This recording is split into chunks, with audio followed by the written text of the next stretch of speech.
The Game of Life and How to Play It by Florence Scovel Shinn. Chapter 1. The Game. Most people consider life a battle, but it is not a battle. It is a game. It is a game, however, which cannot be played successfully without the knowledge of spiritual law, and the Old and the New Testaments give the rules of the game with wonderful clearness. Jesus Christ taught that it was a great game of giving and receiving. Whatsoever a man soweth, that shall he also reap. This means that whatever man sends out in word or deed will return to him. What he gives, he will receive. If he gives hate, he will receive hate. If he gives love, he will receive love. If he gives criticism, he will receive criticism. If he lies, he will be lied to. If he cheats, he will be cheated. We are taught also that the imaging faculty plays a leading part in the game of life. Keep thy heart, or imagination, with all diligence, for out of it are the issues of life. Proverbs chapter 4, verse 23. This means that what man images, sooner or later externalizes in his affairs. I know of a man who feared a certain disease. It was a very rare disease and difficult to get, but he pictured it continually and read about it until it manifested in his body. And he died, the victim of distorted imagination. So we see, to play successfully the game of life, we must train the imaging faculty. A person with an imaging faculty trained to image only good brings into his life every righteous desire of his heart. Health, wealth, love, friends, perfect self-expression, his highest ideals. The imagination has been called the scissors of the mind, and it is ever cutting, day by day, the pictures man sees there, and sooner or later he meets his own creations in his outer world. To train the imagination successfully, man must understand the workings of his mind. The Greeks said, "Know thyself." There are three departments of the mind: the subconscious, conscious, and superconscious.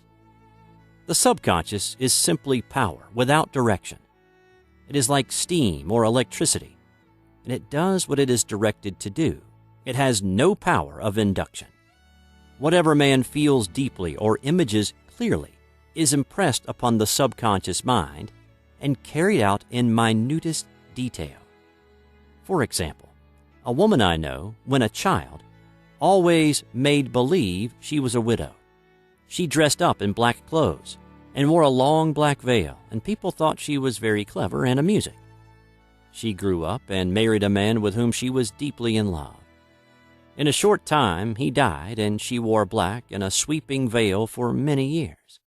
The picture of herself as a widow was impressed upon the subconscious mind, and in due time worked itself out regardless of the havoc created.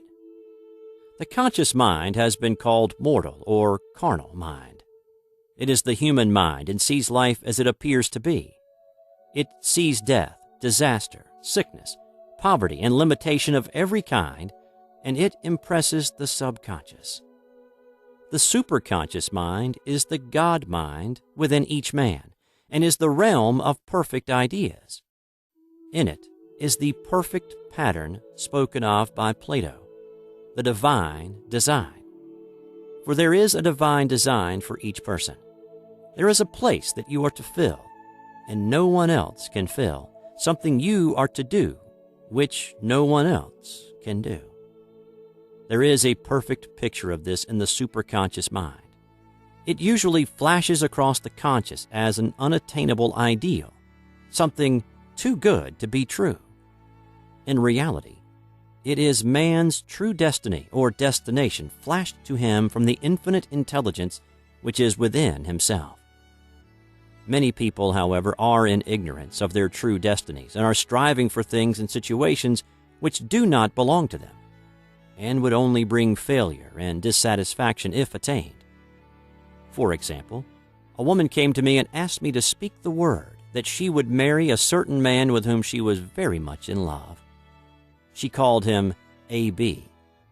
I replied that this would be a violation of spiritual law, but that I would speak the word for the right man, the divine selection, the man who belonged to her by divine right.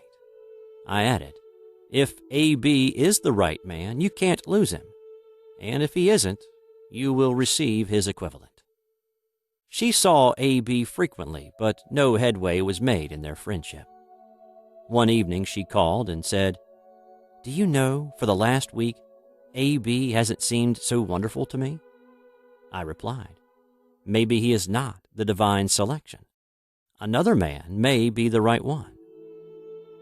Soon after that, she met another man who fell in love with her at once, and who said she was his ideal. In fact, he said all the things that she had always wished A.B. would say to her. She remarked, it was quite uncanny. She soon returned his love and lost all interest in A.B. This shows the law of substitution. A right idea was substituted for a wrong one. Therefore, there was no loss or sacrifice involved. Jesus Christ said, "Seek ye first the kingdom of God and his righteousness, and all these things shall be added unto you." And he said the kingdom was within man. The kingdom is the realm of right ideas, or the divine pattern. Jesus Christ taught that man's words played a leading part in the game of life. By your words ye are justified, and by your words ye are condemned. Many people have brought disaster into their lives through idle words. For example, a woman once asked me why her life was now one of poverty, of limitation. Formerly, she had a home, was surrounded by beautiful things, and had often tired of the management of her home, and had said repeatedly, "I'm sick and tired of things. I wish I lived in a trunk." And she added, "Today I am living in that trunk." She had spoken herself into a trunk. The subconscious mind has no sense of humor, and people often joke themselves into unhappy experiences. For example, a woman who had a great deal of money joked continually about getting ready for the poorhouse. In a few years, she was almost destitute, having impressed the subconscious mind with a picture of lack and limitation. Fortunately, the law works both ways, and a situation of lack may be changed to one of plenty. For example, a woman came to me one hot summer's day for a treatment for prosperity. She was worn out, dejected, and discouraged. She said she possessed just $8 in the world. I said, "Good. We'll bless the $8 and multiply them as Jesus Christ multiplied the loaves and fishes. For he taught that every man had the power to bless and to multiply, to heal and to prosper." She said, "What shall I do next?" I replied, "Follow intuition. Have you a hunch to do anything or to go anywhere?" Intuition means intuition, or to be taught from within. It is man's unerring guide, and I will deal more fully with its laws in a following chapter. The woman replied, "I don't know. I seem to have a hunch to go home. I've just enough money for car fare." Her home was in a distant city and was one of lack and limitation, and the reasoning mind, or intellect, would have said, "Stay in New York and get work and make some money." I replied, "Then go home. Never violate a hunch." I spoke the following words for her: "Infinite Spirit, open the way for great abundance for..." She is an irresistible magnet for all that belongs to her by divine right. I told her to repeat it continually also. She left for home immediately. In calling on a woman one day, she linked up with an old friend of her family. Through this friend, she received thousands of dollars in a most miraculous way. She has said to me often, "Tell people about the woman who came to you with $8 and a hunch." There is always plenty on man's pathway, but it can only be brought into manifestation through desire, faith, or the spoken word.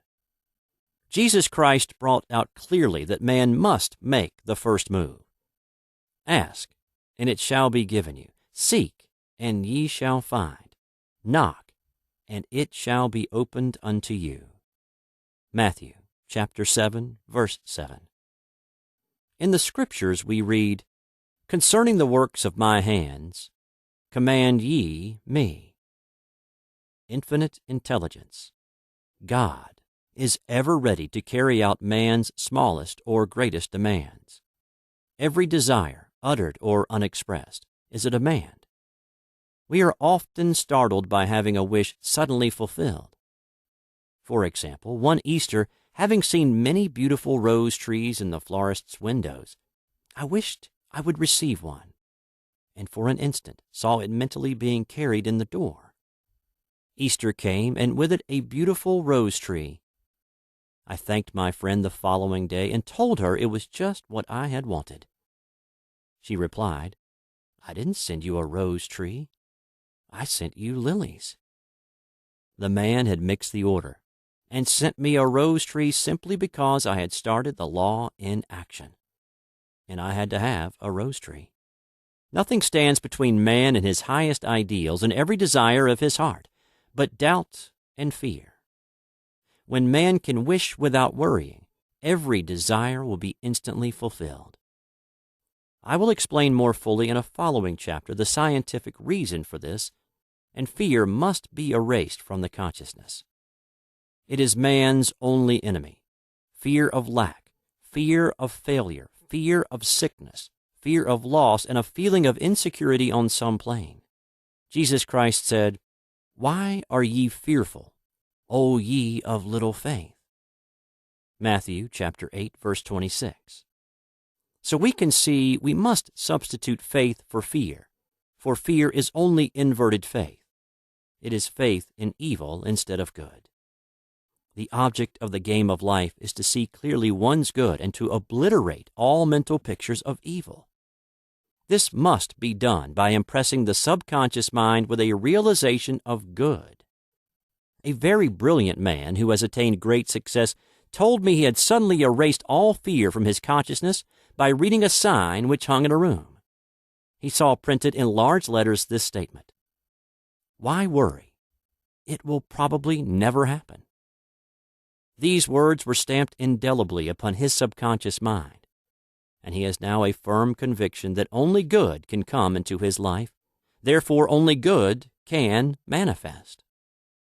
In the following chapter, I will deal with the different methods of impressing the subconscious mind. It is man's faithful servant, but one must be careful to give it the right orders. Man has ever a silent listener at his side, his subconscious mind. Every thought, every word is impressed upon it and carried out in amazing detail. It is like a singer making a record on the sensitive disc of the phonographic plate. Every note and tone of the singer's voice is registered. If he coughs or hesitates, it is registered also. So let us break all the old bad records in the subconscious mind, the records of our lives which we do not wish to keep, and make new and beautiful ones. Speak these words aloud with power and conviction. I now smash and demolish, by my spoken word, every untrue record in my subconscious mind. They shall return to the dust heap of their native nothingness, for they came from my own vain imaginings. I now make my perfect records through the Christ within, the records of health, wealth, love, and perfect self-expression.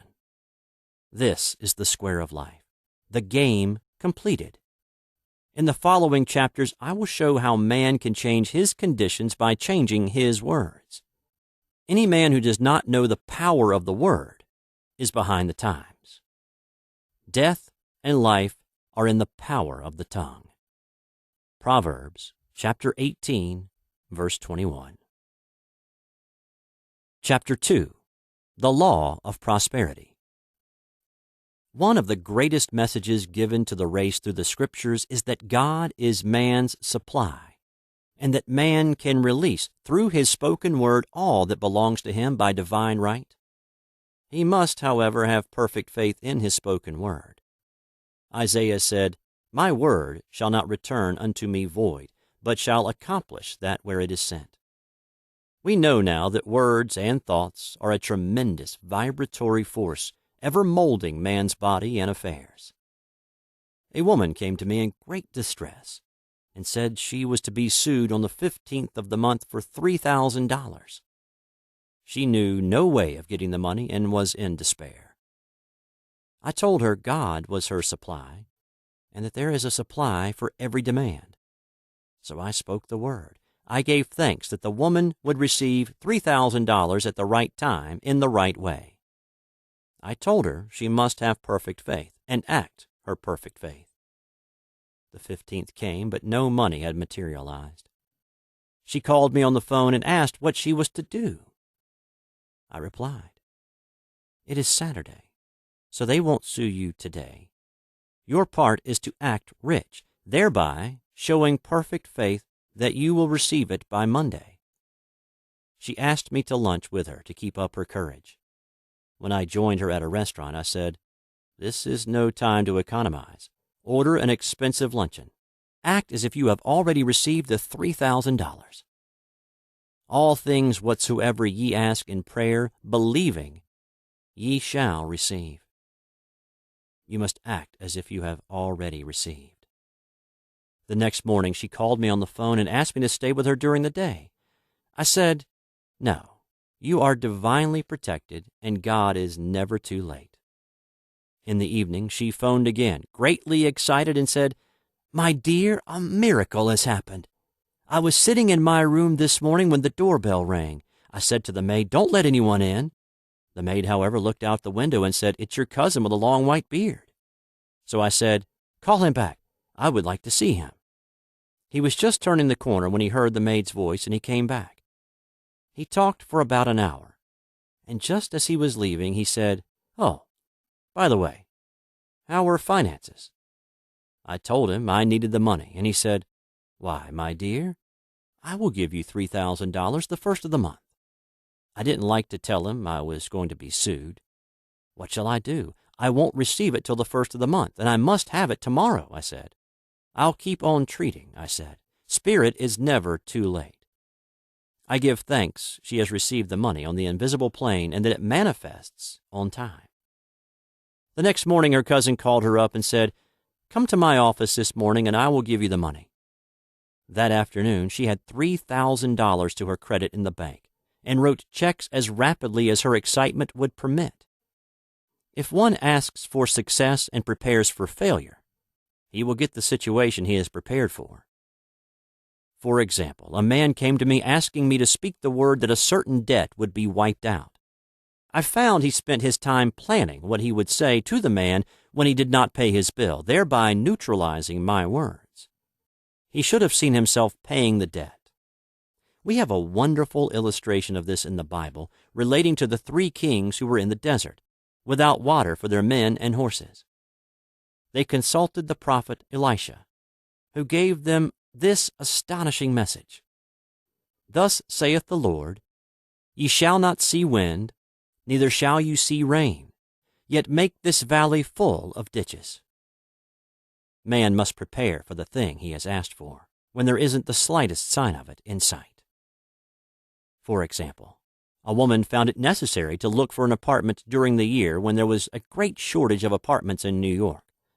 It was considered almost an impossibility, and her friends were sorry for her and said, "Isn't it too bad? You'll have to store your furniture and live in a hotel." She replied, "You needn't feel sorry for me. I'm a Superman, and I'll get an apartment." She spoke the words. Infinite Spirit opened the way for the right apartment.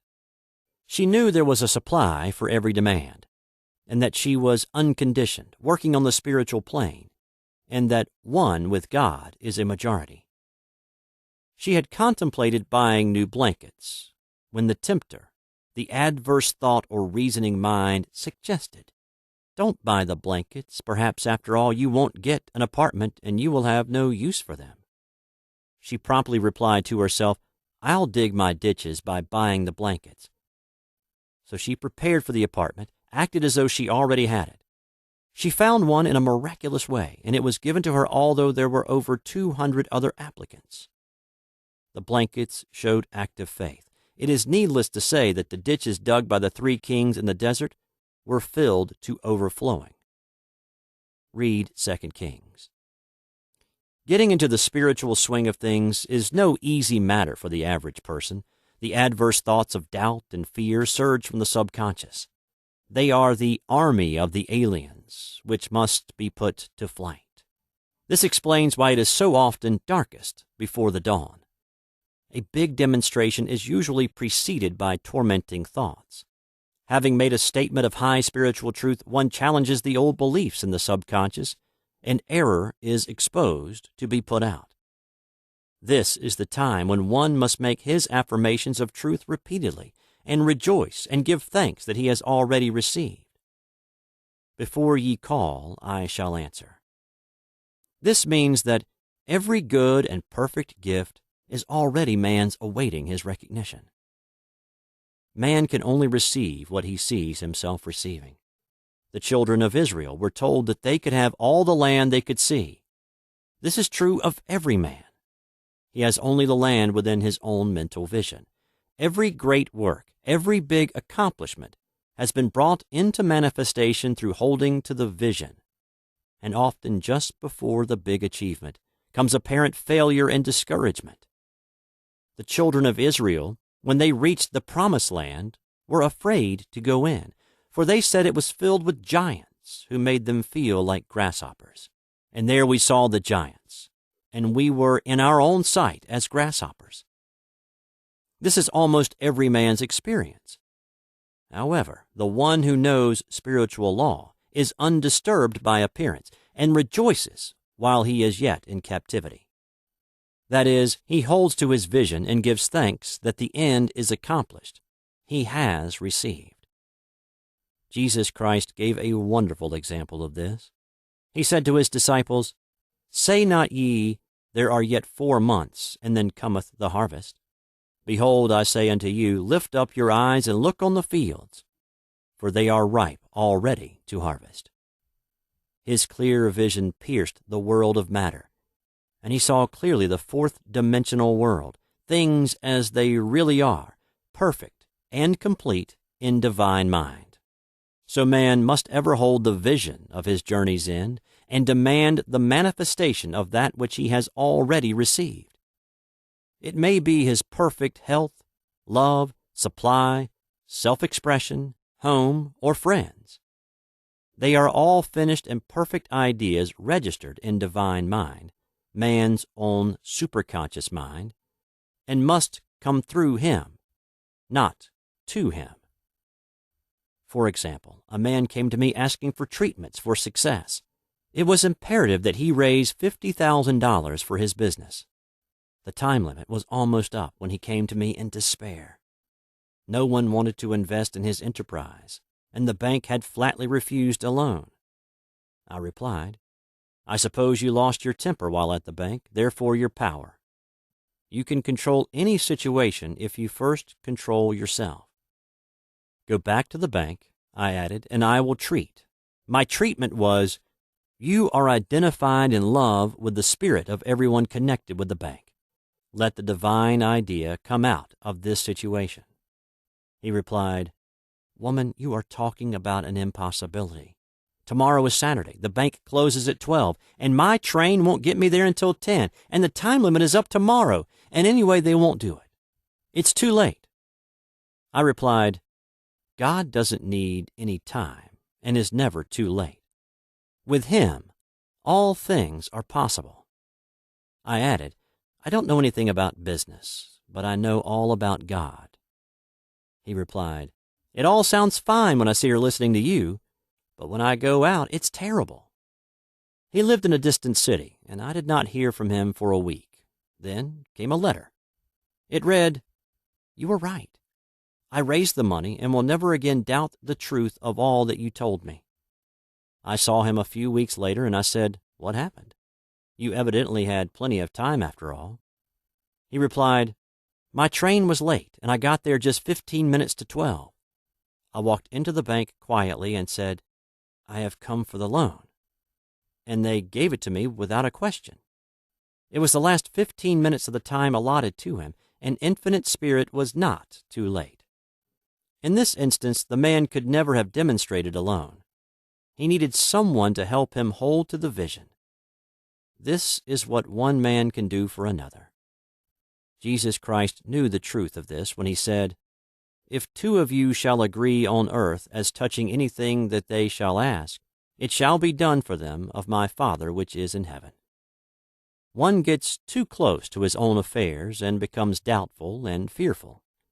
The friend or healer sees clearly the success, health, or prosperity and never wavers, because he is not close to the situation. It is much easier to demonstrate for someone else than for one's self. So a person should not hesitate to ask for help if he feels himself wavering. A keen observer of life once said, "No man can fail if some one person sees him successful." Such is the power of the vision, and many a great man owed his success to a wife or sister or a friend who believed in him and held without wavering to the perfect pattern. Chapter 3. The Power of the Word. A person knowing the power of the Word becomes very careful of his conversation. He has only to watch the reaction of his words to know that they do not return void. Through his spoken word, man is continually making laws for himself. I knew a man who said, "I always miss a car. It invariably pulls out just as I arrive." His daughter said, "I always catch a car. It's sure to come just as I get there." This occurred for years. Each one had made a separate law for himself, one of failure, one of success. This is the psychology of superstitions. The horseshoe or rabbit's foot contains no power, but man's spoken word and belief that it will bring good luck creates expectancy in the subconscious mind and attracts a lucky situation. I find, however, this will not work when man has advanced spiritually and knows a higher law.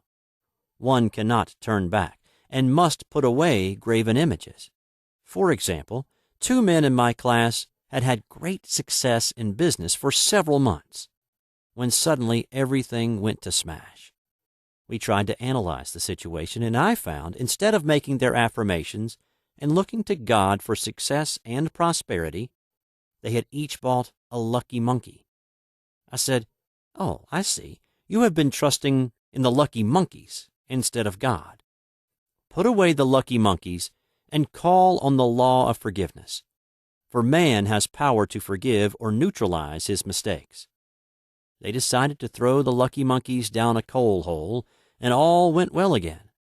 This does not mean, however, that one should throw away every lucky ornament or horseshoe about the house, but he must recognize that the power back of it is the one and only power, God, and that the object simply gives him a feeling of expectancy.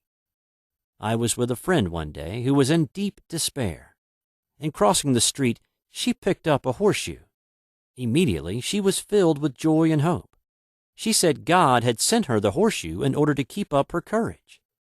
It was, indeed, at that moment, about the only thing that could have registered in her consciousness. Her hope became faith, and she ultimately made a wonderful demonstration. I wish to make the point clear that the men previously mentioned were depending on the monkeys alone, while this woman recognized the power back of the horseshoe. I know in my own case, it took a long while to get out of a belief that a certain thing brought disappointment. If the thing happened, disappointment invariably followed. I found the only way I could make a change in the subconscious was by asserting there are not 2 powers. There is only one power, God, therefore there are not disappointments, and this thing means a happy surprise. I noticed a change at once, and happy surprises commenced coming my way.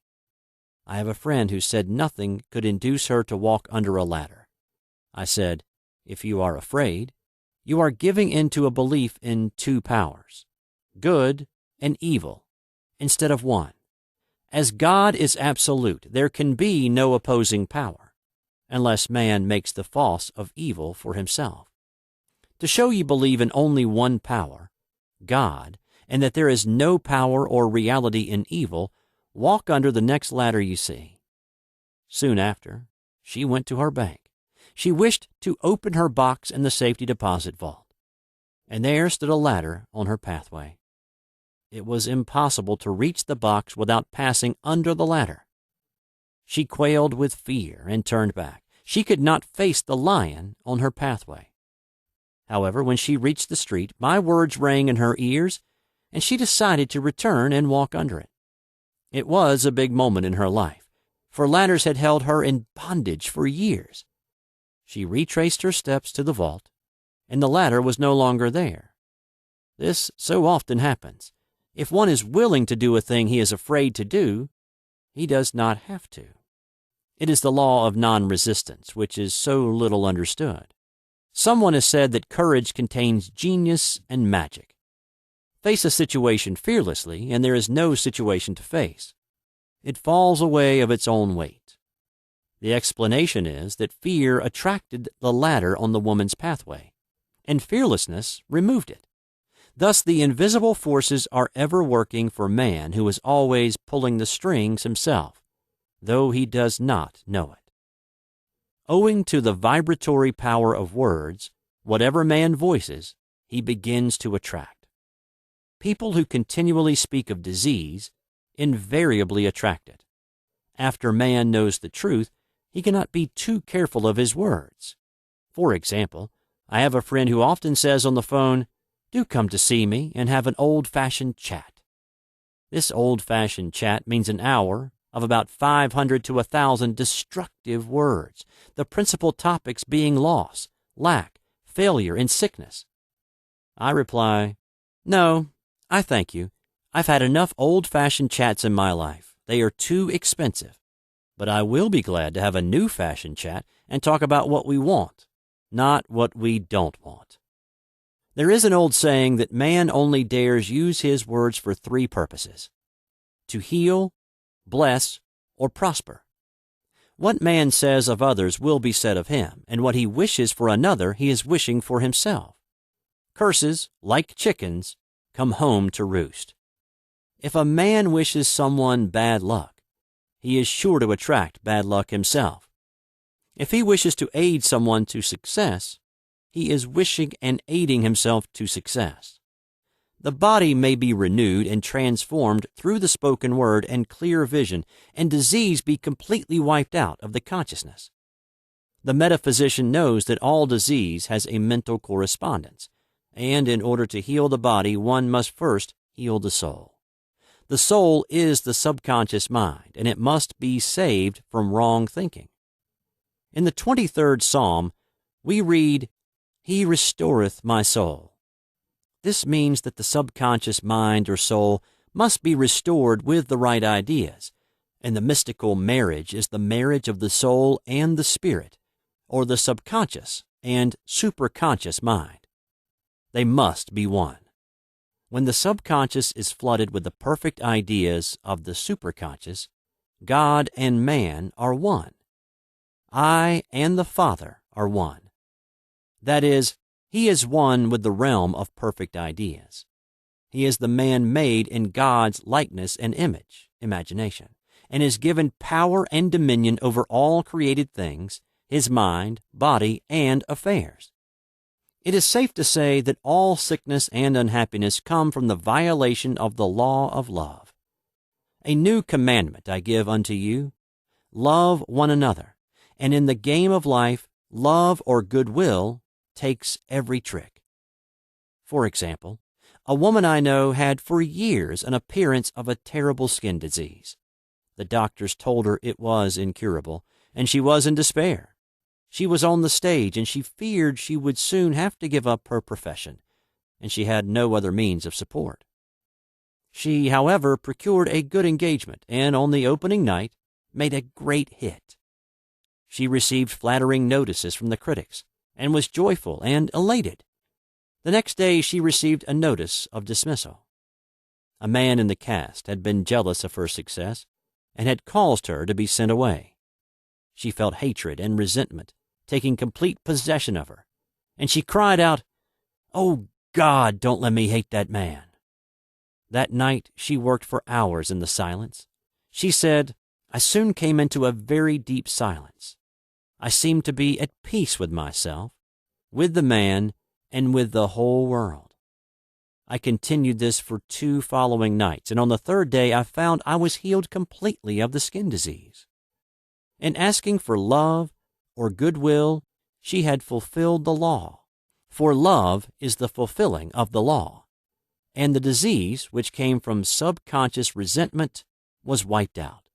Continual criticism produces rheumatism as critical, inharmonious thoughts cause unnatural deposits in the blood which settle in the joints. False growths are caused by jealousy, hatred, unforgiveness, fear, etc. Every disease is caused by a mind not at ease. I said once in my class, there is no use asking anyone, what's the matter with you? We might just as well say, who's the matter with you? Unforgiveness is the most prolific cause of disease. It will harden arteries or liver and affect the eyesight. In its train are endless ills. I called on a woman one day who said she was ill from having eaten a poisoned oyster. I replied, oh no, the oyster was harmless. You poisoned the oyster. What's the matter with you? She answered, oh, about 19 people. She had quarreled with 19 people and had become so inharmonious that she attracted the wrong oyster. Any inharmony on the external indicates there is mental inharmony. As the within, so the without. Man's only enemies are within himself, and a man's foes shall be they of his own household. Personality is one of the last enemies to be overcome, as this planet is taking its initiation in love. It was Christ's message, peace on earth, goodwill towards man. The enlightened man, therefore, endeavors to perfect himself upon his neighbors. His work is with himself, to send out goodwill and blessings to every man, and the marvelous thing is that if one blesses a man, he has no power to harm him. For example, a man came to me asking to treat for success in business. He was selling machinery, and a rival appeared on the scene with what he proclaimed was a better machine, and my friend feared defeat. I said, first of all, we must wipe out all fear and know that God protects your interest and that the divine idea must come out of the situation. That is, the right machine will be sold by the right man to the right man. And I added, don't hold one critical thought towards that man. Bless him all day and be willing not to sell your machine if it isn't the divine idea. So we went to the meeting, fearless and non-resistant, and blessing the other man. He said the outcome was very remarkable. The other man's machine refused to work, and he sold his without the slightest difficulty. But I say unto you, love your enemies, bless them that curse you, do good to them that hate you, and pray for them which spitefully use you and persecute you. Goodwill produces a great aura of protection about the one who sends it, and no weapon that is formed against him shall prosper. In other words, love and goodwill destroy the enemies with one's self. Therefore, one has no enemies on the external. There is peace on earth for him who sends goodwill to man. Chapter 4. The Law of Non-Resistance. Nothing on earth can resist an absolutely non-resistant person. The Chinese say that water is the most powerful element because it is perfectly non-resistant. It can wear away a rock and sweep all before it. Jesus Christ said, resist not evil. For he knew in reality there is no evil, therefore nothing to resist. Evil has come of man's vain imagination, or belief in two powers, good and evil. There is an old legend that Adam and Eve ate of Maya, the tree of illusion, and saw two powers instead of one power, God. Therefore, evil is a false law man has made for himself through psychoma or soul sleep. Soul sleep means that man's soul has been hypnotized by the race belief of sin, sickness, and death, etc., which is carnal or mortal thought, and his affairs have outpictured his illusions. We have read in a preceding chapter that man's soul is his subconscious mind, and whatever he feels deeply, good or bad, is outpictured by that faithful servant. His body and affairs show forth what he has been picturing. The sick man has pictured sickness, the poor man poverty, the rich man wealth. People often say, "Why does a little child attract illness when it is too young even to know what it means?" I answer that children are sensitive and receptive to the thoughts of others about them, and often outpicture the fears of their parents. I heard a metaphysician once say, "If you do not run your subconscious mind yourself, someone else will run it for you." Mothers often unconsciously attract illness and disaster to their children by continually holding them in thoughts of fear and watching for symptoms. For example, a friend asked a woman if her little girl had had the measles. She replied promptly, "Not yet." This implied that she was expecting the illness and therefore preparing the way for what she did not want for herself and child. However, the man who is centered and established in right thinking, the man who sends out only goodwill to his fellow man and who is without fear, cannot be touched or influenced by the negative thoughts of others. In fact, he could then receive only good thoughts, as he himself sends forth only thoughts. Resistance is hell, for it places man in a state of torment. A metaphysician once gave me a wonderful recipe for taking every trick in the game of life. It is the acme of non-resistance. He gave it in this way. At one time in my life, I baptized children, and of course, they had many names. Now I no longer baptize children, but I baptize events. But I give every event the same name. If I have a failure, I baptize it success, in the name of the Father, and of the Son, and of the Holy Ghost. In this, we see the great law of transmutation, founded on non-resistance. Through his spoken word, every failure was transmuted into success. For example, a woman who required money, and who knew the spiritual law of opulence, was thrown continually in a business way with a man who made her feel very poor. He talked lack and limitation, and she commenced to catch his poverty thoughts. So she disliked him and blamed him for her failure.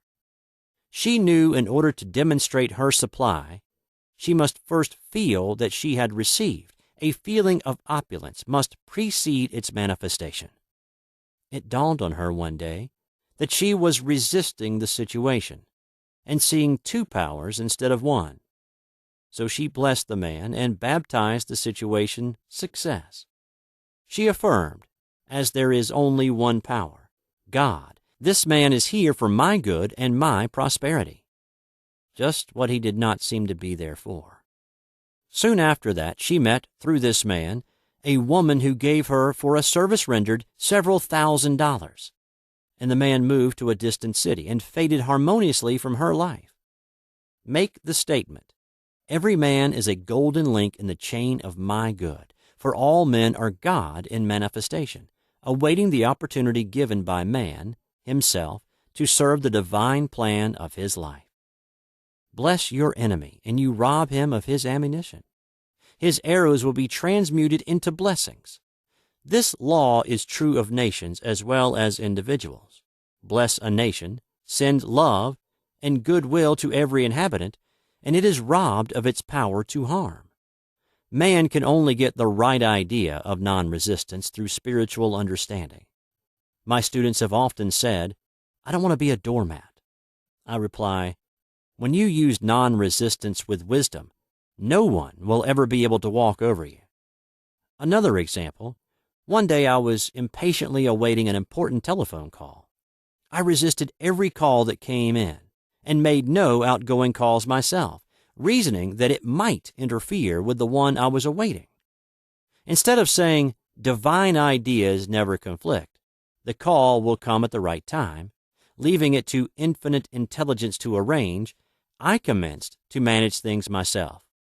I made the battle mine, not God's, and remained tense and anxious. The bell did not ring for about an hour, and I glanced at the phone and found the receiver had been off that length of time, and the phone was disconnected. My anxiety, fear, and belief in interference had brought on a total eclipse of the telephone. Realizing what I had done, I commenced blessing the situation at once.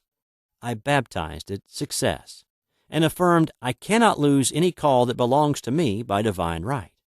I am under grace and not under law. A friend rushed out to the nearest telephone to notify the company to reconnect. She entered a crowded grocery, but the proprietor left his customers and attended to the call himself. My phone was connected at once, and 2 minutes later, I received a very important call, and about an hour afterward, the one I had been awaiting. One's ships come in over a calm sea. So long as man resists a situation, he will have it with him.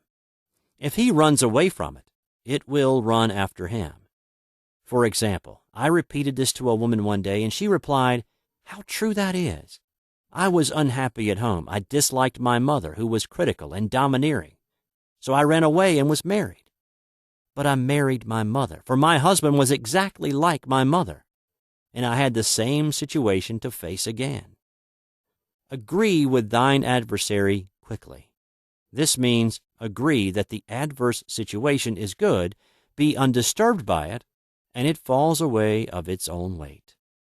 None of these things move me is a wonderful affirmation. The inharmonious situation comes from some inharmony within man himself. When there is in him no emotional response to an inharmonious situation, it fades away forever from his pathway. So we see man's work is ever with himself. People have said to me, "Give treatments to change my husband or my brother." I reply, "No, I will give treatments to change you. When you change, your husband and your brother will change." One of my students was in the habit of lying. I told her it was a failure method, and if she lied, she would be lied to. She replied, "I don't care. I can't possibly get along without lying." One day she was speaking on the phone to a man with whom she was very much in love. She turned to me and said, "I don't trust him. I know he's lying to me." I replied, "Well, you lie yourself, so someone has to lie to you, and you will be sure it will be just the person you want the truth from." Some time after that, I saw her, and she said, "I'm cured of lying." I questioned, "What cured you?" And she replied, "I have been living with a woman who lied worse than I did." One is often cured of his faults by seeing them in others. Life is a mirror, and we find only ourselves reflected in our associates. Living in the past is a failure method and a violation of spiritual law. Jesus Christ said, "Behold, now is the accepted time. Now is the day of salvation." Lot's wife looked back and was turned into a pillar of salt. The robbers of time are the past and the future. Man should bless the past and forget it if it keeps him in bondage, and bless the future, knowing it has in store for him endless joys, but live fully in the now. For example, a woman came to me complaining that she had no money with which to buy Christmas gifts. She said, "Last year was so different. I had plenty of money and gave lovely presents, and this year I have scarcely a cent." I replied, "You will never demonstrate money while you are pathetic and live in the past. Live fully in the now and get ready to give Christmas presents. Dig your ditches and the money will come." She exclaimed, "I know what to do. I will buy some tinsel twine, Christmas seals, and wrapping paper." I replied, "Do that, and the presents will come and stick themselves to the Christmas seals." This, too, was showing financial fearlessness and faith in God, as the reasoning mind said, "Keep every cent you have, as you are not sure you will get any more." She bought the seals, paper, and twine, and a few days before Christmas received a gift of several $100s. Buying the seals and twine had impressed the subconscious with expectancy and opened the way for the manifestation of the money.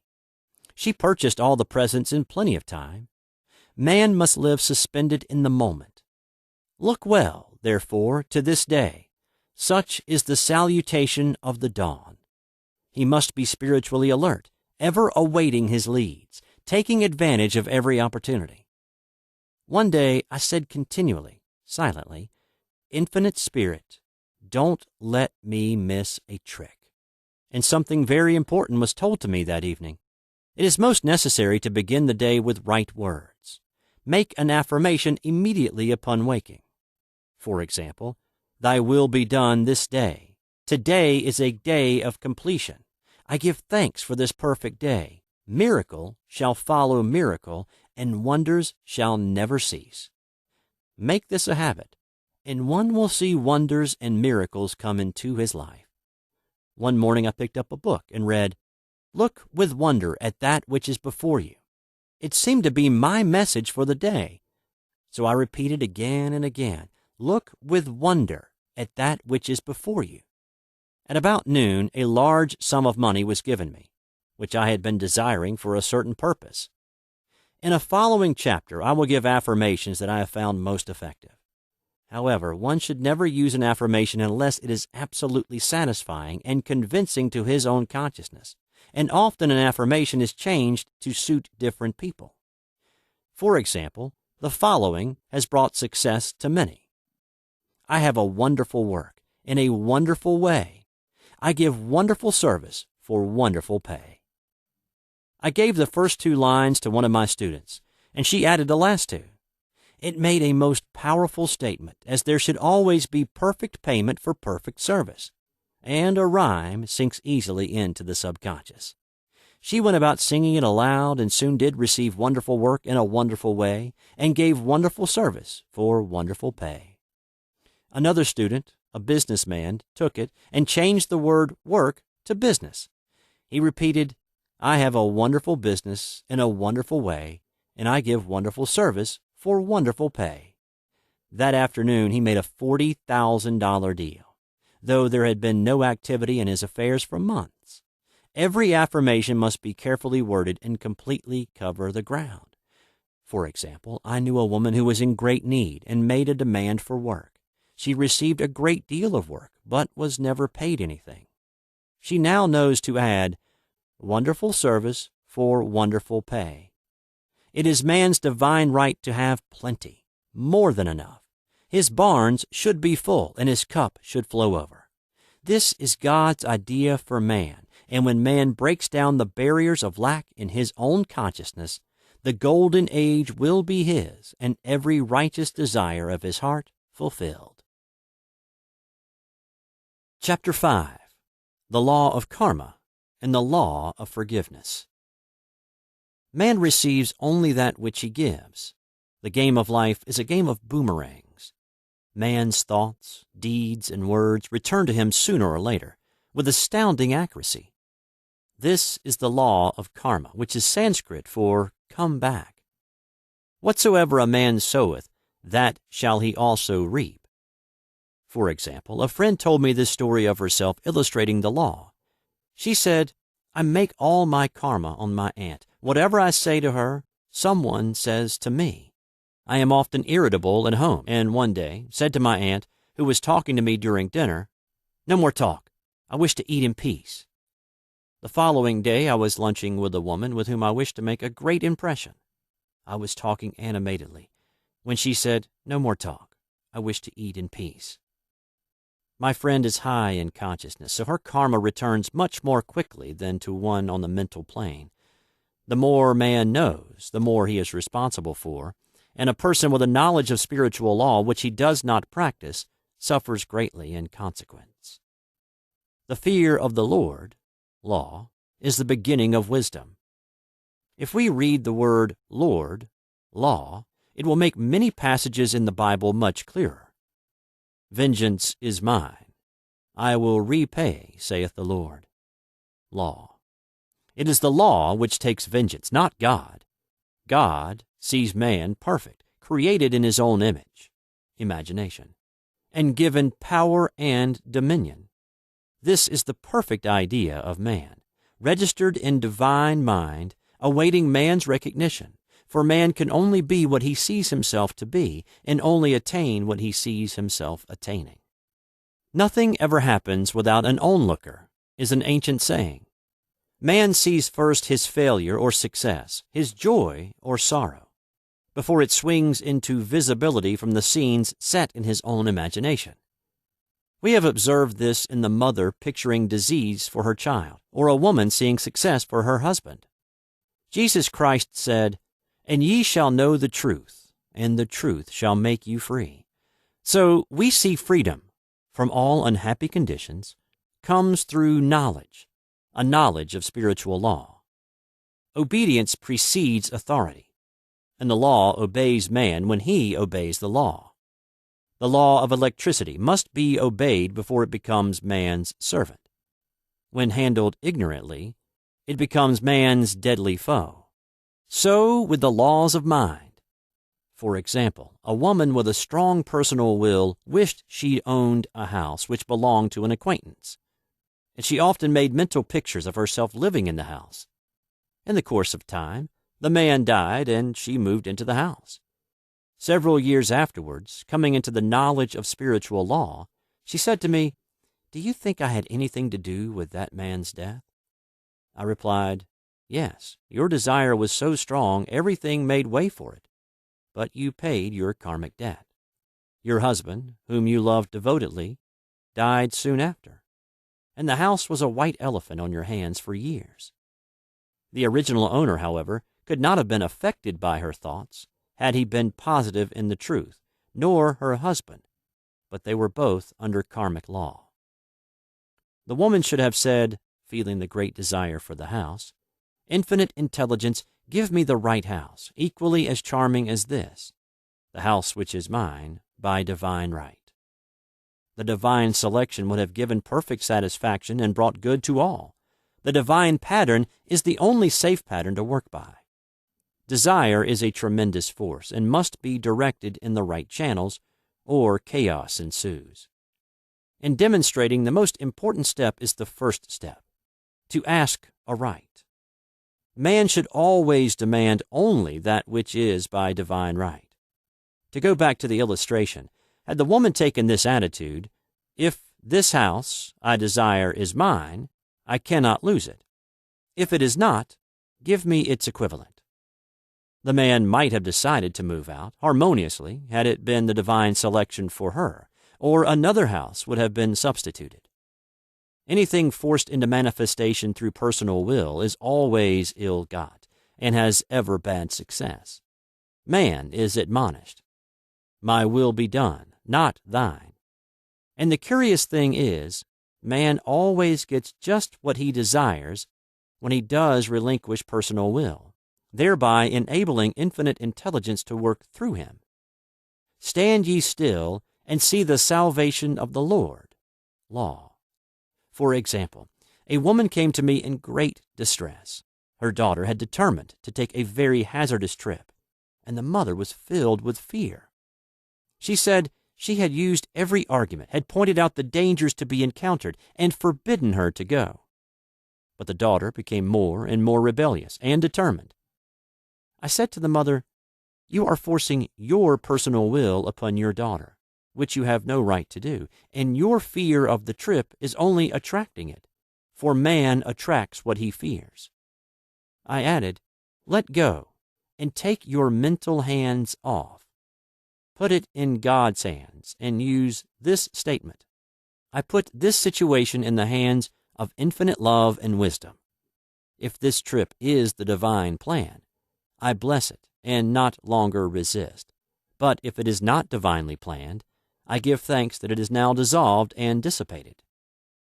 A day or two after that, her daughter said to her, "Mother, I have given up the trip," and the situation returned to its native nothingness.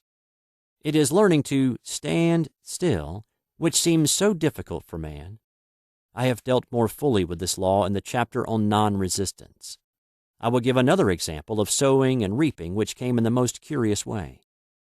A woman came to me saying she had received a counterfeit $20 bill given to her at the bank. She was much disturbed, for she said, "The people at the bank will never acknowledge their mistake."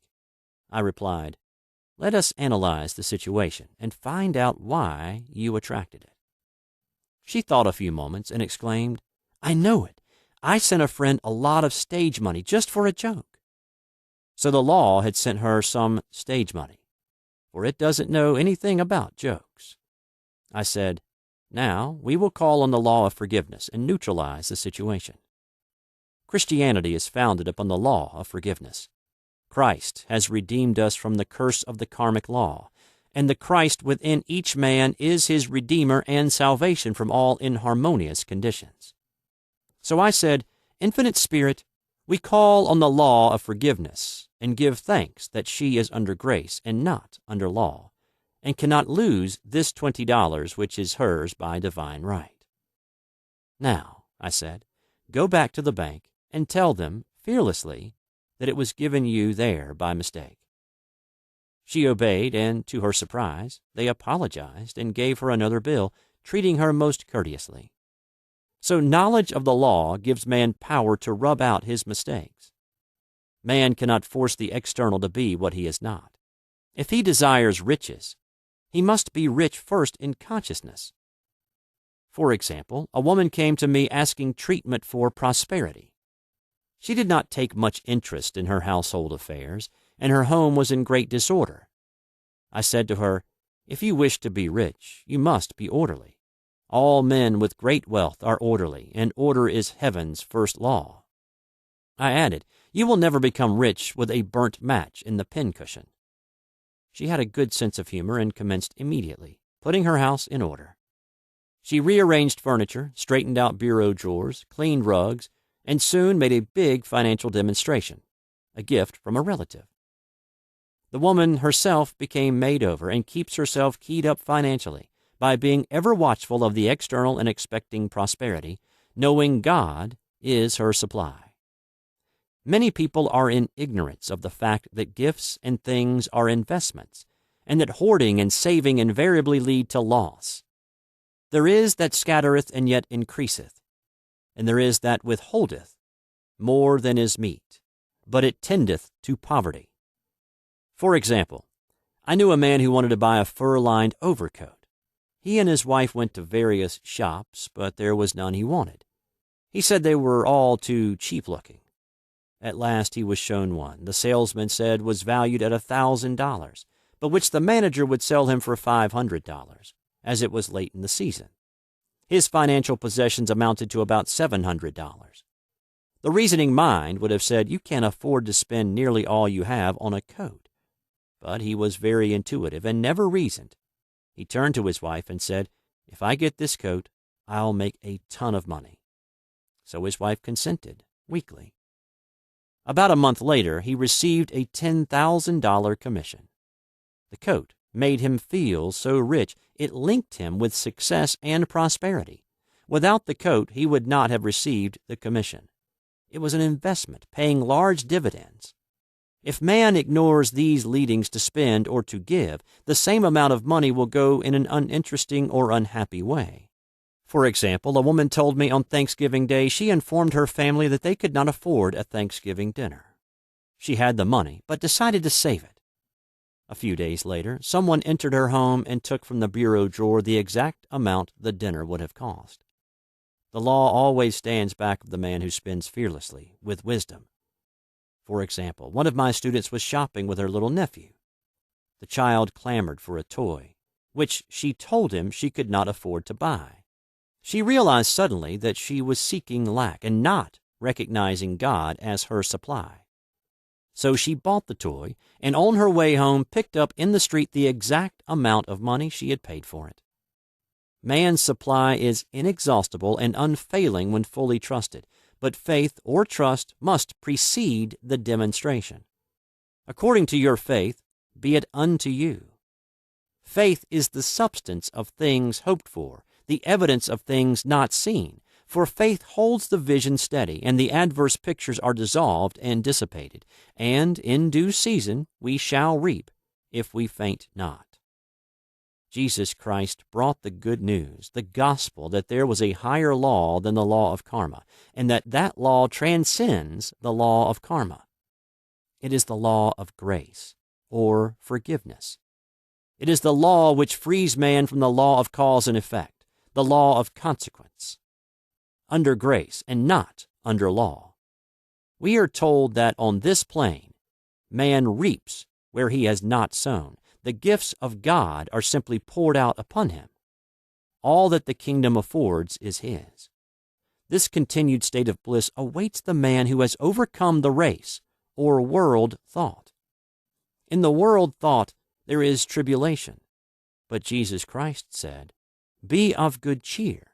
I have overcome the world." The world thought is that of sin, sickness, and death.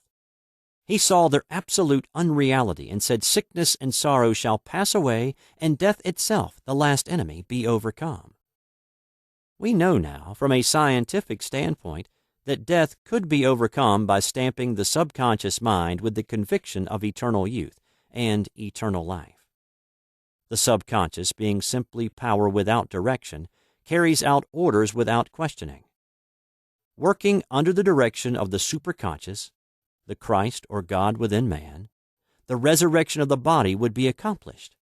Man would no longer throw off his body in death. It would be transformed into the body electric, sung by Walt Whitman, for Christianity is founded upon the forgiveness of sins and an empty tomb. Chapter 6. Casting the Burden, Impressing the Subconscious. When man knows his own powers and the workings of his mind, his great desire is to find an easy and quick way to impress the subconscious with good, for simply an intellectual knowledge of the truth will not bring results. In my own case, I've found the easiest way is in casting the burden. A metaphysician once explained it in this manner. He said, "The only thing which gives anything weight in nature is the law of gravitation. And if a boulder could be taken high above the planet, there would be no weight in that boulder." And that is what Jesus Christ meant when he said, "My yoke is easy and my burden is light." He had overcome the world vibration and functioned in the fourth dimensional realm, where there is only perfection, completion, life, and joy. He said, "Come to me, all ye that are labor and are heavy laden, and I will give you rest. Take my yoke upon you, for my yoke is easy and my burden is light." We are also told in the 55th Psalm to cast thy burden upon the Lord. Many passages in the Bible state that the battle is God's, not man's, and that man is always to stand still and see the salvation of the Lord. This indicates that the superconscious mind, or Christ within, is the department which fights man's battles and relieves him of burdens. We see, therefore, that man violates law if he carries a burden, and a burden is an adverse thought or condition, and this thought or condition has its root in the subconscious. It seems almost impossible to make any headway directing the subconscious from the conscious, or reasoning mind. As the reasoning mind, the intellect, is limited in its conceptions, and filled with doubts and fears. How scientific it then is to cast the burden upon the superconscious mind, or Christ within, where it is made light, or dissolved into its native nothingness. For example, a woman in urgent need of money, made light upon the Christ within, the superconscious, with the statement, "I cast this burden of lack on the Christ within, and I go free to have plenty." The belief in lack was her burden, as she cast it upon the superconscious with its belief of plenty. An avalanche of supply was the result. We read, "The Christ in you, the hope of glory." Another example, one of my students had been given a new piano, and there was no room in her studio for it until she had moved out the old one. She was in a state of perplexity. She wanted to keep the old piano, but knew of no place to send it. She became desperate, as the new piano was to be sent immediately, in fact, was on its way with no place to put it. She said it came to her to repeat, "I cast this burden on the Christ within, and I go free."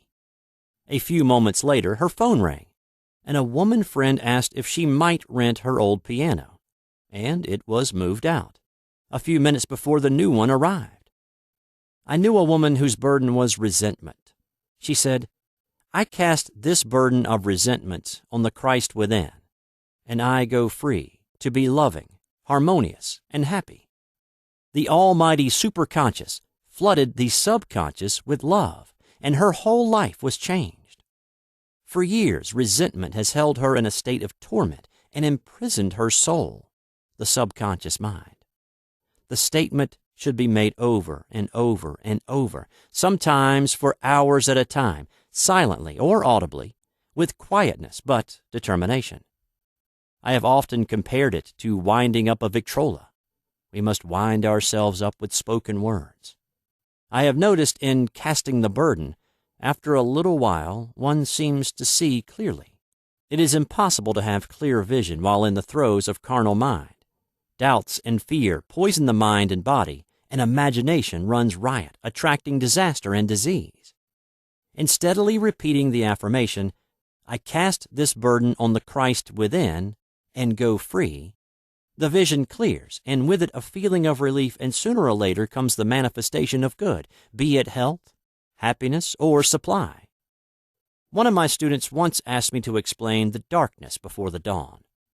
I referred in a preceding chapter to the fact that often, before the big demonstration, everything seems to go wrong, and deep depression clouds the consciousness. It means that out of the subconscious are rising the doubts and fears of the ages. These old derelicts of the subconscious rise to the surface, to be put out. It is then that man should clap his cymbals, like Jehoshaphat, and give thanks that he is saved, even though he seems surrounded by the enemy, the situation of lack or disease. The student continued, "How long must one remain in the dark?" And I replied, "Until one can see in the dark. And casting the burden enables one to see in the dark. In order to impress the subconscious, active faith is always essential. Faith without works is dead." In these chapters, I have endeavored to bring out this point. Jesus Christ showed active faith when he commanded the multitude to sit down on the ground before he gave thanks for the loaves and fishes. I will give another example showing how necessary this step is. In fact, active faith is the bridge over which man passes to his promised land. Through misunderstanding, a woman had been separated from her husband, whom she loved deeply. He refused all offers of reconciliation and would not communicate with her in any way. Coming into the knowledge of spiritual law, she denied the appearance of separation. She made this statement: "There is no separation in divine mind. Therefore, I cannot be separated from the love and companionship which are mine by divine right." She showed active faith by arranging a place for him at the table every day, thereby impressing the subconscious with a picture of his return. Over a year passed, but she never wavered, and one day he walked in. The subconscious is often impressed through music. Music has a fourth-dimensional quality and releases the soul from imprisonment. It makes wonderful things seem possible and easy of accomplishment. I have a friend who uses her Victrola daily for this purpose. It puts her in perfect harmony and releases the imagination. Another woman often dances while making her affirmations. The rhythm and harmony of music and motion carry her words forth with tremendous power. The student must remember also not to despise the day of small things. Invariably, before a demonstration come signs of land. Before Columbus reached America, he saw birds and twigs which showed him land was near. So it is with a demonstration. But often the student mistakes it for the demonstration itself and is disappointed. For example, a woman had spoken the word for a set of dishes. Not long afterwards, a friend gave her a dish which was old and cracked. She came to me and said, "Well, I asked for a set of dishes and all I got was a cracked plate." I replied, "The plate was only signs of land. It shows your dishes are coming. Look upon it as birds and seaweed." And not long afterwards, the dishes came. Continually making believe impresses the subconscious. If one makes believe he is rich and makes believe he is successful, in due time he will reap. Children are always making believe, and except ye be converted and become as little children, ye shall not enter the kingdom of heaven. For example, I know of a woman who was very poor, but no one could make her feel poor. She earned a small amount of money from rich friends who constantly reminded her of her poverty and to be careful in saving. Regardless of their admonitions, she would spend all her earnings on a hat, or make someone a gift, or be in a rapturous state of mind. Her thoughts were always centered on beautiful clothes and rings and things, but without envying others. She lived in the world of the wondrous, and only riches seemed real to her. Before long, she married a rich man, and the rings and things became visible. I do not know whether the man was the divine selection, but opulence had to manifest in her life, and she had imaged only opulence. There is no peace or happiness for man until he has erased all fear from the subconscious. Fear is misdirected energy and must be redirected or transmuted into faith. Jesus Christ said, "Why are ye fearful, O ye of little faith? All things are possible to him that believeth." I am asked so often by my students, "How can I get rid of fear?" I reply, by walking up to the thing you are afraid of. The lion takes its fierceness from your fear. Walk up to the lion and he will disappear. Run away and he runs after you. I have shown in previous chapters how the lion of lack disappeared when the individual spent money fearlessly, showing faith that God was his supply and therefore unfailing. Many of my students have come out of the bondage of poverty and are now bountifully supplied through losing all fear of letting money go out. The subconscious is impressed with the truth that God is the giver and gift. Therefore, as one is one with the giver, he is one with the gift. A splendid statement is, "I now thank God the giver for God the gift." Man has long separated himself from his good and his supply through thoughts of separation and lack that sometimes it takes dynamite to dislodge these false ideas from the subconscious, and the dynamite is a big situation. We see in the foregoing illustration how the individual was freed from his bondage by showing fearlessness. Man should watch himself hourly to detect if his motive for action is fear or faith. Choose ye this day whom we shall serve, fear or faith. Perhaps one's fear is of personality. Then do not avoid the people feared. Be willing to meet them cheerfully, and they will either prove golden links in the chain of one's good or disappear harmoniously from one's pathway. Perhaps one's fear is of disease or germs. Then one should be fearless and undisturbed in a germ-laden situation, and he would be immune. One can only contract germs while vibrating at the same rate as the germ, and fear drags men down to the level of the germ. Of course, the disease-laden germ is the product of carnal mind, as all thought must objectify. Germs do not exist in the superconscious or divine mind, therefore are the product of man's vain imagination. In the twinkling of an eye, man's release will come when he realizes there is no power in evil. The material world will fade away, and the fourth-dimensional world, the world of the wondrous, will swing into manifestation. "And I saw a new heaven and a new earth, and there shall be no more death, neither sorrow nor crying, neither shall there be any more pain, for the former things are passed away." Chapter 7. Love. Every man on this planet is taking his initiation in love. "A new commandment I give unto you, that ye love one another." Uspensky states, in Tertium Organum, that love is a cosmic phenomenon and opens to man the fourth-dimensional world, the world of the wondrous. Real love is selfless and free from fear. It pours itself out upon the object of its affection, without demanding any return. Its joy is in the joy of giving. Love is God in manifestation and the strongest magnetic force in the universe. Pure, unselfish love draws to itself its own. It does not need to seek or demand. Scarcely anyone has the faintest conception of real love. Man is selfish, tyrannical, or fearful in his affections. thereby losing the thing he loves. Jealousy is the worst enemy of love, for the imagination runs riot, seeing the loved one attracted to another, and invariably these fears objectify if they are not neutralized. For example, a woman came to me in deep distress. The man she loved had left her for other women, and said he never intended to marry her. She was torn with jealousy and resentment, and said she hoped he would suffer as he had made her suffer, and added, "How could he leave me when I loved him so much?" I replied, "You are not loving that man, you are hating him," and added, "You can never receive what you have never given. Give a perfect love, and you will receive a perfect love. Perfect yourself on this man. Give him a perfect, unselfish love, demanding nothing in return. Do not criticize or condemn, and bless him wherever he is."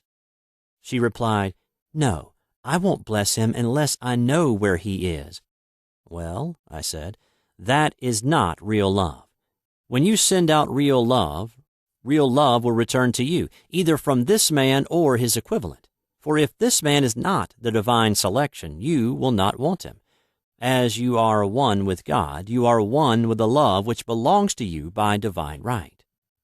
Several months passed, and matters remained about the same, but she was working conscientiously with herself.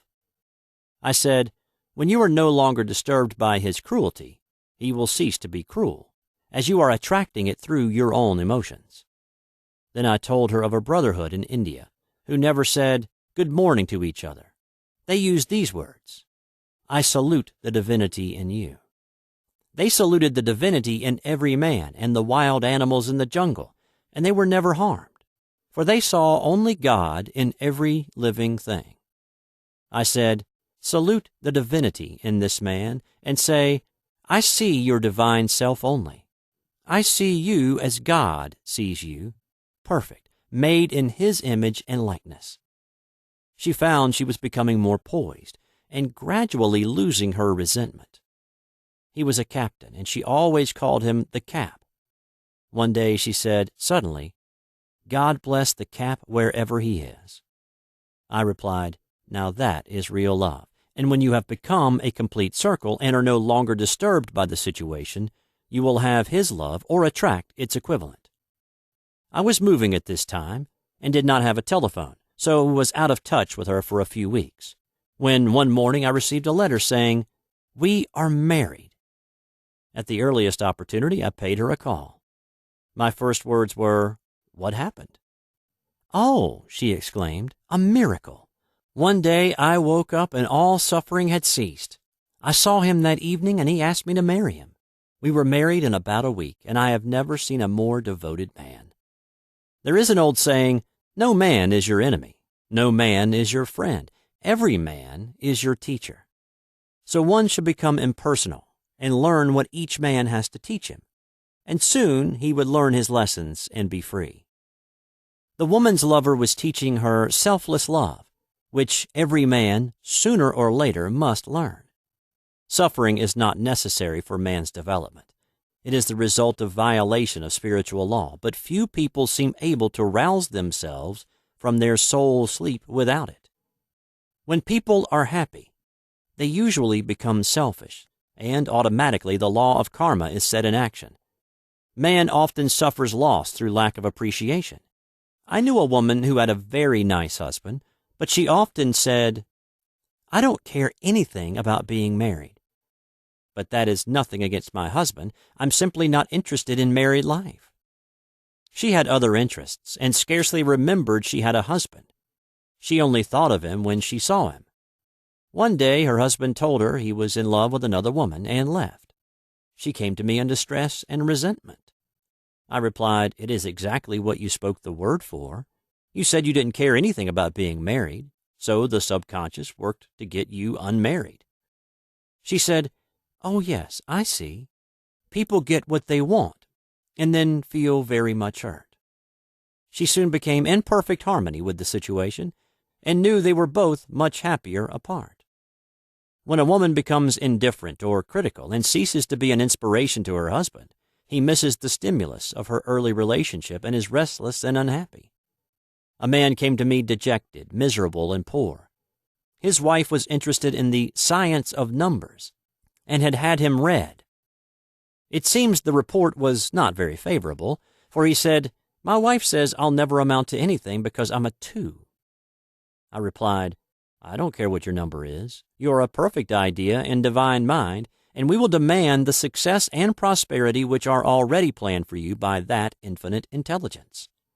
Within a few weeks, he had a very fine position, and a year or 2 later he achieved a brilliant success as a writer. No man is a success in business unless he loves his work. The picture the artist paints for love of his art is his greatest work. The potboiler is always something to live down.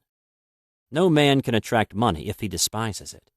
Many people are kept in poverty by saying, "Money means nothing to me, and I have a contempt for people who have it." This is the reason so many artists are poor. Their contempt for money separates them from it. I remember hearing one artist say of another, "He's no good as an artist. He has money in the bank." This attitude of mind, of course, separates man from his supply. He must be in harmony with a thing in order to attract it. Money is God in manifestation, as freedom from want and limitation.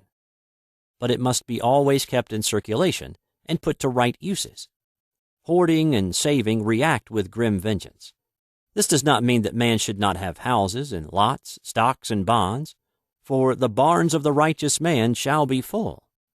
It means man should not hoard even the principal if an occasion arises when money is necessary. In letting it go out fearlessly and cheerfully, he opens the way for more to come in, for God is man's unfailing and inexhaustible supply. This is the spiritual attitude towards money, and the great bank of the universal never fails. We see an example of hoarding in the film production of Greed. The woman won $5,000 in a lottery, but would not spend it. She hoarded and saved, let her husband suffer and starve, and eventually she scrubbed floors for a living. She loved the money itself and put it above everything, and one night she was murdered and the money taken from her. This is an example of where love of money is the root of all evil. Money in itself is good and beneficial, but used for destructive purposes, hoarded and saved, or considered more important than love, brings disease and disaster, and the loss of the money itself. Follow the path of love, and all things are added, for God is love, and God is supply.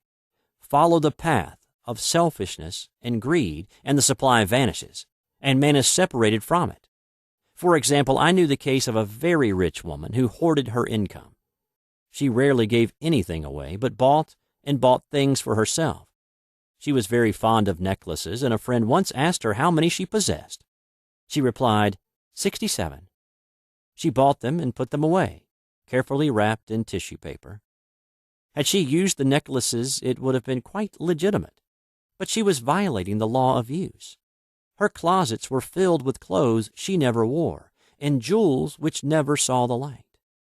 The woman's arms were gradually becoming paralyzed from holding on to things, and eventually she was considered incapable of looking after her affairs, and her wealth was handed over to others to manage. So man, in ignorance of the law, brings about his own destruction. All disease, all unhappiness come from the violation of the law of love. Man's boomerangs of hate, resentment, and criticism come back laden with sickness and sorrow. Love seems almost a lost art, but the man with the knowledge of spiritual law knows it must be regained, for without it he has become as sounding brass and tinkling cymbals. For example, I had a student who came to me month after month to clean her consciousness of resentment. After a while, she arrived at the point where she resented only one woman, but that one woman kept her busy.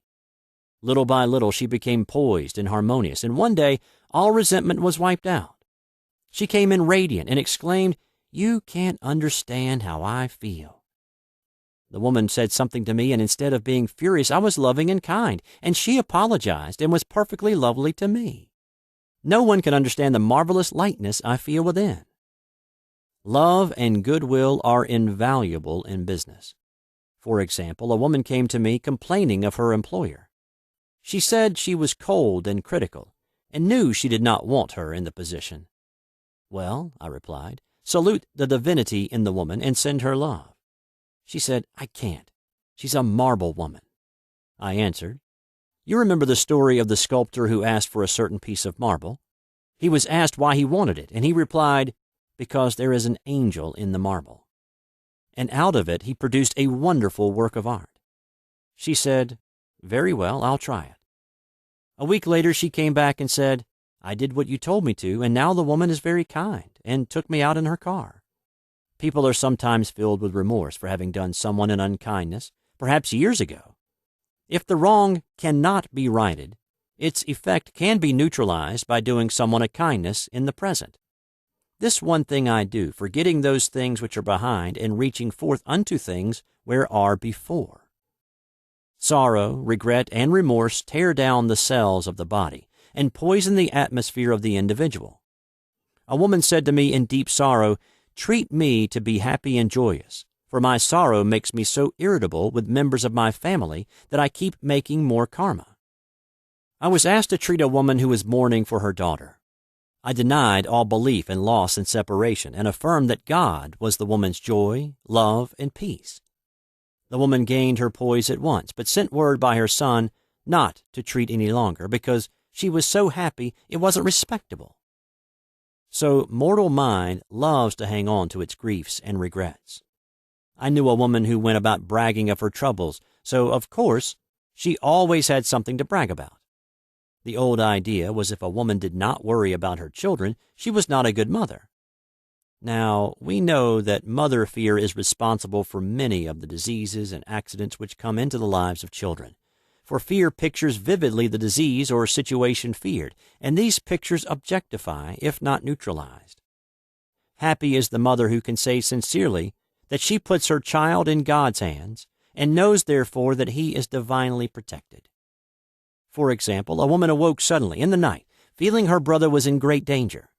Instead of giving in to fears, she commenced making statements of truth, saying, Man is a perfect idea in divine mind, and is always in his right place.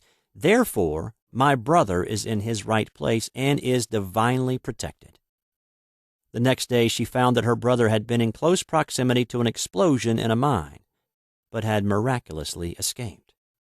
So man is her brother's keeper, in thought, and every man should know that the thing he loves dwells in the secret place of the Most High and abides under the shadow of the Almighty. There shall no evil befall thee, neither shall any plague come nigh thy dwelling. Perfect love casteth out fear. He that feareth is not made perfect in love. And love is the fulfilling of the law. Chapter 8. Intuition or Guidance. There is nothing too great of accomplishment for the man who knows the power of his word, and who follows his intuitive leads. By the word, he starts in action unseen forces and can rebuild his body or remold his affairs. It is therefore of the utmost importance to choose the right words, and the student carefully selects the affirmation he wishes to catapult into the invisible. He knows that God is his supply, that there is a supply for every demand, and that his spoken word releases this supply. Ask, and ye shall receive. Man must make the first move. Draw nigh to God, and he will draw nigh to you. I have often been asked just how to make a demonstration. I reply, speak the word, and then do not do anything until you get a definite lead. Demand the lead, saying, Infinite Spirit, reveal to me the way. Let me know if there is anything for me to do. The answer will come through intuition or hunch, a chance remark from someone, or a passage in a book. The answers are sometimes quite startling in their exactness. For example, a woman desired a large sum of money. She spoke the words, Infinite Spirit, open the way for my immediate supply. Let all that is mine by divine right now reach me in great avalanches of abundance. Then she added, Give me a definite lead. Let me know if there is anything for me to do. The thought came quickly. Give a certain friend, who had helped her spiritually, $100. She told her friend, who said, "Wait and get another lead before giving it." So she waited, and that day met a woman who said to her, "I gave someone $1 today. It was just as much for me as it would be for you to give someone 100. This was indeed an unmistakable lead, so she knew she was right in giving the $100. It was a gift which proved a great investment, for shortly after that, a large sum of money came to her in a remarkable way. Giving opens the way for receiving. In order to create activity in finances, one should give.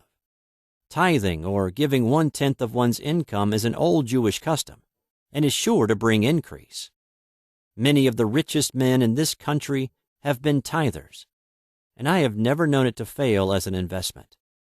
The 10th part goes forth and returns blessed and multiplied. But the gift, or tithe, must be given with love and cheerfulness, for God loveth a cheerful giver. Bills should be paid cheerfully. All money should be sent forth fearlessly and with a blessing.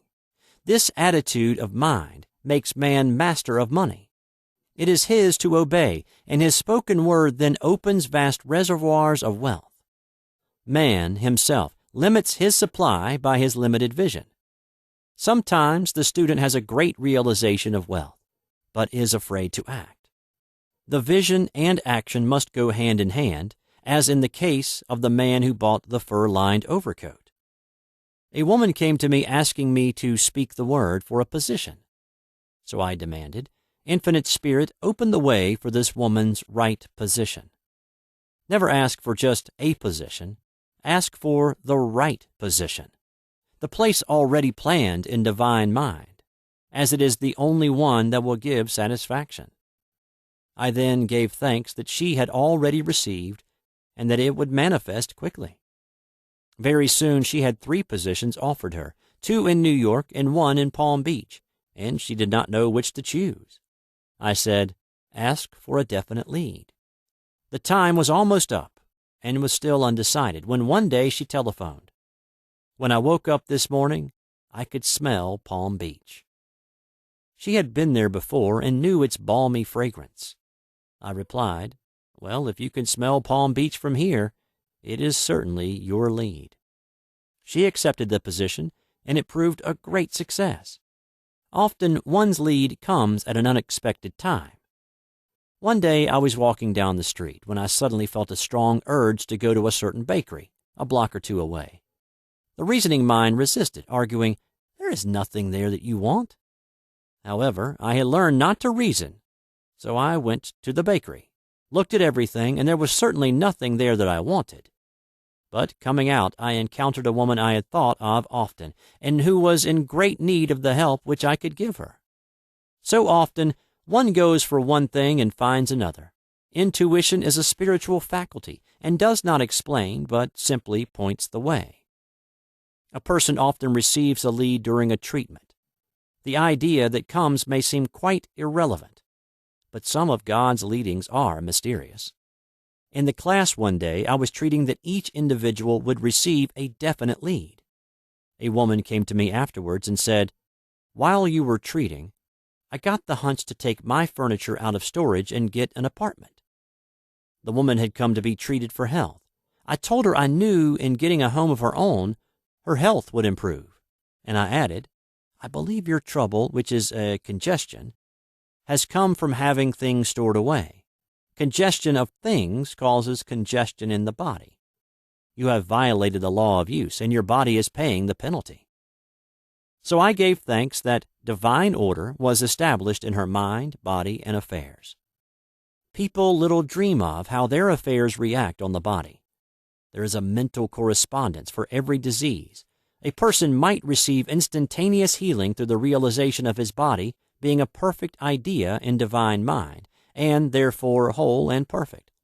But if he continues his destructive thinking, hoarding, hating, fearing, condemning, the disease will return. Jesus Christ knew that all sickness came from sin, but admonished the leper after the healing to go and sin no more, lest a worse thing come upon him. So man's soul, or subconscious mind, must be washed whiter than snow, for permanent healing, and the metaphysician is always delving deep for the correspondence. Jesus Christ said, "Condemn not, lest ye also be condemned. Judge not, lest ye be judged." Many people have attracted disease and unhappiness through condemnation of others. What man condemns in others, he attracts to himself. For example, a friend came to me in anger and distress because her husband had deserted her for another woman. She condemned the other woman and said continually she knew he was a married man and had no right to accept his attentions. I replied, "Stop condemning the woman. Bless her, and be through with the situation. Otherwise, you are attracting the same thing to yourself." She was deaf to my words, and a year or two later became deeply interested in a married man herself. Man picks up a live wire whenever he criticizes or condemns, and may expect a shock. Indecision is a stumbling block in many a pathway. In order to overcome it, make the statement repeatedly. I am always under direct inspiration. I make right decisions quickly. These words impress the subconscious, and soon one finds himself awake and alert, making his right moves without hesitation. I have found it destructive to look to the psychic plane for guidance, as it is the plane of many minds and not the one mind. As man opens his mind to subjectivity, he becomes a target for destructive forces. The psychic plane is the result of man's mortal thought, and is on the plane of opposites. He may receive either good or bad messages. The science of numbers and the reading of horoscopes keep man down on the mental or mortal plane, for they deal only with the karmic path. I know of a man who should have been dead years ago, according to his horoscope, but he is alive and a leader of one of the biggest movements in this country for the uplift of humanity. It takes a very strong mind to neutralize a prophecy of evil. The student should declare, "Every false prophecy shall come to naught. Every plan my Father in heaven has not planned shall be dissolved and dissipated. The divine idea now comes to pass." However, if any good message has ever been given one of coming happiness or wealth, harbor and expect it, and it will manifest sooner or later through the law of expectancy. Man's will should be used to back the universal will. I will that the will of God be done. It is God's will to give every man every righteous desire of his heart, and man's will should be used to hold the perfect vision without wavering. The prodigal son said, "I will arise and go to my father." It is indeed often an effort of the will to leave the husks and swine of mortal thinking. It is so much easier for the average person to have fear than faith. So faith is an effort of the will. As man becomes spiritually awakened, he recognizes that any external inharmony is the correspondence of mental inharmony. If he stumbles or falls, he may know he is stumbling or falling in consciousness. One day, a student was walking along the street condemning someone in her thoughts. She was saying mentally, "That woman is the most disagreeable woman on earth," when suddenly 3 Boy Scouts rushed around the corner and almost knocked her over. She did not condemn the Boy Scouts, but immediately called on the law of forgiveness and saluted the divinity in the woman. Wisdom's way are ways of pleasantness, and all her paths are peace. When one has made his demands upon the universal, he must be ready for surprises.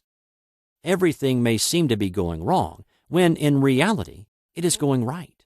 For example, a woman was told that there was no loss in divine mind, therefore she could not lose anything which belonged to her. Anything lost would be returned, or she would receive its equivalent. Several years previously, she had lost $2,000. She had loaned the money to a relative during her lifetime, but the relative had died, leaving no mention of it in her will. The woman was resentful and angry, and as she had no written statement of the transaction, she never received the money. So she determined to deny the loss and collect the $2,000 from the Bank of the Universal. She had to begin by forgiving the woman, as resentment and unforgiveness closed the doors of this wonderful bank. She made this statement: I deny loss. There is no loss in divine mind. Therefore, I cannot lose the $2,000 which belong to me by divine right. As one door shuts, another door opens. She was living in an apartment house which was for sale, and in the lease was a clause stating that if the house was sold, the tenants would be required to move out within 90 days.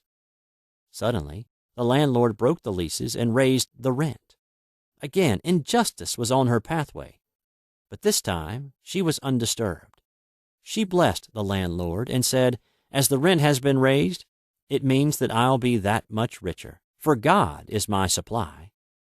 New leases were made out for the advanced rent, but by some divine mistake, the 90 days clause had been forgotten.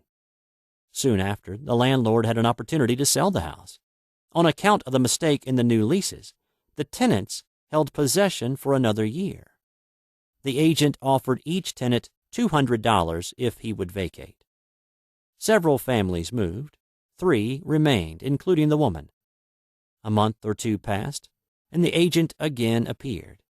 This time he said to the woman, will you break your lease for the sum of $1,500? It flashed upon her. Here comes the $2,000.